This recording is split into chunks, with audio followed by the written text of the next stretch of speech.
আমি নিজের ঢোল নিজে পিটাই না, আমার পরিচয় পাবলিক দেবে, আমি না। এই ব্যানার নামা, নামাইতে বলছি, নামা। ব্যানার কেন নামাবো?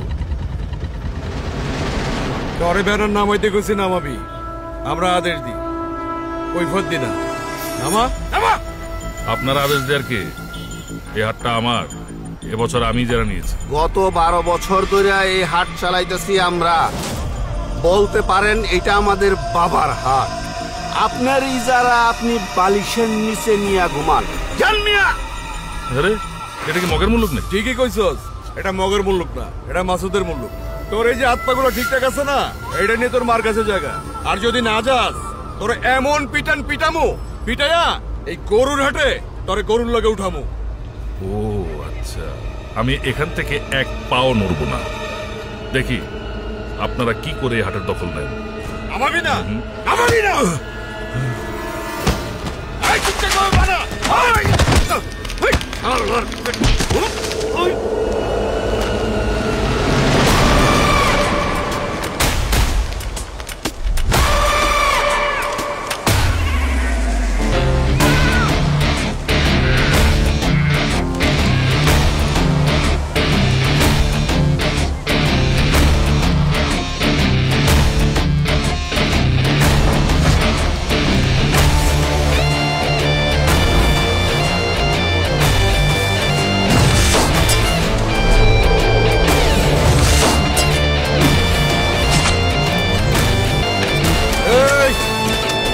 তুই?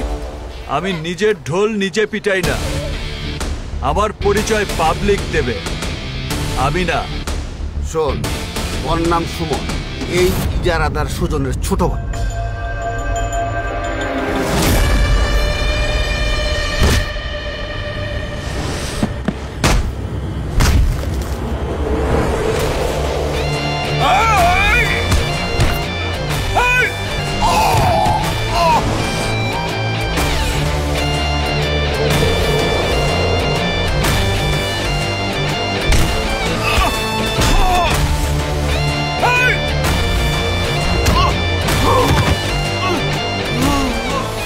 এইটা আমার এরিয়া, আমি ছাড়া আর কারো আওয়াজ হবে না।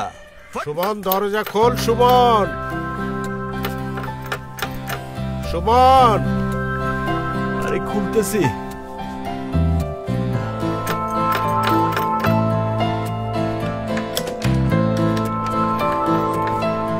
বলেন আব্বা। সুজনের বাসায় যাবি কখন? সময় পেলে যাব না। সময় পেলে মানে? তোর জীবনে আছেই তো শুধু সময়। যা সুজনের কাছ থেকে টাকা নিয়ে আয়। শোনেন আব্বা, আমি দেয়ার জন্য হাত বাড়াইতে পছন্দ করি, নেয়ার জন্য না। হাত পাইতে টাকা নিতে আমার সম্মানে লাগে। ও ভাইয়ারে বলেন ব্যাংকে টাকা জমা দিয়ে দিতে। এতই যদি সম্মানে লাগে, তাহলে ভাইয়ের টাকা দিয়ে ফুটানি করো কেন? একটা চাকরি বাকরি করে নিজের টাকায় ফুটানি করতে পারো না? খালি মহল্লায় ফ্যাশন করে মাস্তানি করাটাই জীবন না। জীবন না হলে নাই, আমি পারবো না যাইতে। সুজন কক্সবাজার যাচ্ছে, আমার কাছে কিন্তু টাকা পয়সা নাই। ঈদের সময় চাইতে আইসো টাকা, বুঝছো?